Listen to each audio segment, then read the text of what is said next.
The people's voice is where we want to go. We are using that as our blueprint. All right? Now, the candidates, the independent candidates, and I think this is where I find personally, although I'm not contesting, I find this so refreshing. The candidates that are in this initiative have been given the task of coming together as a group to brainstorm and to begin to work out the reform agenda they want to take into the political arena as a rakyat reform agenda. All right? And again, like I said, if you begin to see that some of these individuals really are quite exceptional in the kind of work they've been doing for this country, it's marvelous to see them volunteering again their time to begin to draft and craft the reform agenda, to take it on board. Remember what we were saying, the need to take back the institutions, the need for the requisite laws to be put in place to repeal draconian laws that we've been long asking to have taken off our statute books. And then most importantly, the affirmative action program. I mean, I don't know about you all, but this for me has been something that I personally have been pushing for so long. An affirmative action program that addresses the need of all marginalized nations. No, we look at it from a needs point of view. Okay, so now the independent candidates, that's their task. Get this reform agenda drawn out. We are not dictating to them.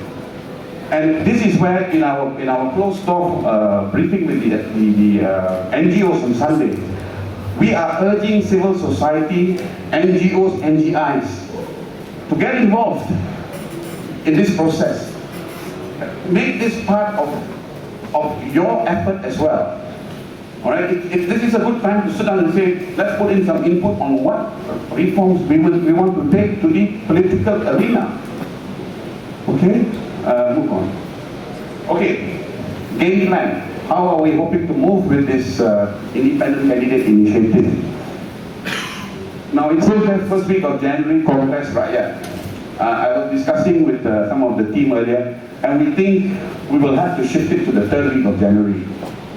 All right, so that's probably the next main public event of MCLM, a Congress Rakyat, where we hope by then to have a much larger civil society attendance, NGOs, even NGIs, and where we will also be inviting the non-BN political parties to send reps as observers. All right, I underscore this, non-BN political parties to send reps as observers. Two reasons. We want them to recognize that we are serious. We also want to extend a hand to those that we think share our aspiration for reform. All right, so let's plan for some time in the third week of January. The third week of January here, the second one then has to become the 4th week of January. We are working on a red pipe schedule where we will then want to invite, again, the non-BN parties to a round table to present to them the flank of independent candidates. Let's say by then we have only 20. We will offer the 20 candidates to any of the non-BN parties. Any. All right? For them to take as their own. Now, we will also be doing, meanwhile, I will share it with you all in a while, but we will also be doing a scrutiny of the 76 incumbents. Remember, BN now has 146. Opposition has 76. We know they are safe, or we assume they are safe because they didn't jump earlier. But we are not going to assume that they are MP material. We are not going to assume that they have MP aptitude. What we are doing is, we are using a criteria that has been developed by PKR. And I think it's a very good criteria that PKR has developed. I hope PKR will share it with the other non-BN parties and say, measure your candidates. They owe it to us. But if they won't, we'll do it. We're going to use that criteria to measure the 76 opposition incumbents. And our analysis we will take to the party leadership. We don't want to embarrass those who fail. And I can tell you we've already started, quite a few have already failed. Alright? So we don't want to embarrass them.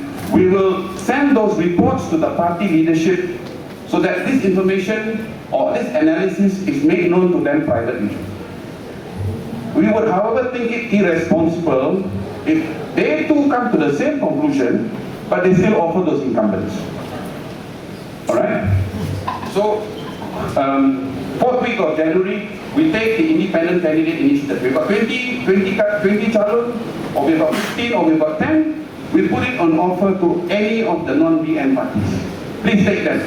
Please take them. All we want to do is we want to see these good men and women get into parliament. Doesn't matter on whose ticket, as long as they get in. Now, realistically, I think at that point, we are of course hoping to be able to talk to some of the leaders even before we get to the round table. But realistically, we expect that at that stage they will say, well, this is a very unique, innovative, nice statements, etc. But we can't make a decision yet. Fair. I think that's fair. They want to go back and discuss with party leadership. They want to go back and discuss with their grassroots. Very fair. But any salesman will tell you, if you want to sell your product, don't keep it in the storeroom. Put it in the showroom. So what we will do at that stage in February, time up bro, okay. In February, we will deploy the candidates down to the constituencies that we've identified. Alright? And we will get them to work the ground until nomination. But what we will also tell the political parties is this: you can come to us even on the eve of nomination to say, okay, we want him, we want her, and we want him. Hey, our doors will remain open at all times, right up until nomination. Why? Because we are showing them our products, give them a chance to view, give them a chance to also go down and poll the voters to get a sense whether the voters like the individual. Alright? Next please. Alright. Now, I've come to the last part. What we can do. We NGIs. Alright? We are MCLM is offering to serve as the bridge to NGOs and NGIs. All of you, I will assume, are NGIs. Look, the good ones, please, somebody said this is a very elitist club. Not true. Not true at all. Alright? Think of what you can do. Think of what you can do. Think of the rehabilitation you can help by getting into parliament. Join MCLM and be empowered with training. I'm very happy to say that RPK launched the membership drive on the 12th. Today we have over 800 members. We will be arranging for training for members to train as polling agents, counting agents. Doesn't matter where you live, you can help the MP there. Alright? The idea is to empower yourself with the skills. Train you as campaign workers. Doesn't matter which constituency, we want you to be effective wherever you're working. That's about empowering ourselves. Lend support in the MOV and Bersih campaigns. Find out more about what Bersih is doing. You will hear from Andrew. But MOV, get involved there. Pressure the pro-Rakyat parties to pick the best candidate in straight fights. People are saying, what is this going to lead to a third corner fight? Are these people going to cause a third corner fight? Look at Batu Sapi. There was no civil society involvement there. But there was a three-corner fight. Why? Because SAPP and PKR refused to come to the table, objectively evaluate the two candidates and pick one to take on PM. Now, we should be telling the parties, look, if these fellas are offering you good candidates, take. And if they refuse to take and are offering an alternative, who's forcing the three-corner fight? If we are looking at quality candidates, who's forcing the three-corner? Pressure political parties to disclose candidates early. I've touched on this already. This is something I think we need to do. Alright? And help in news dissemination. Again, this relates to the newspaper that we'll be launching. More of that detail in the 3rd week of January. Thank you.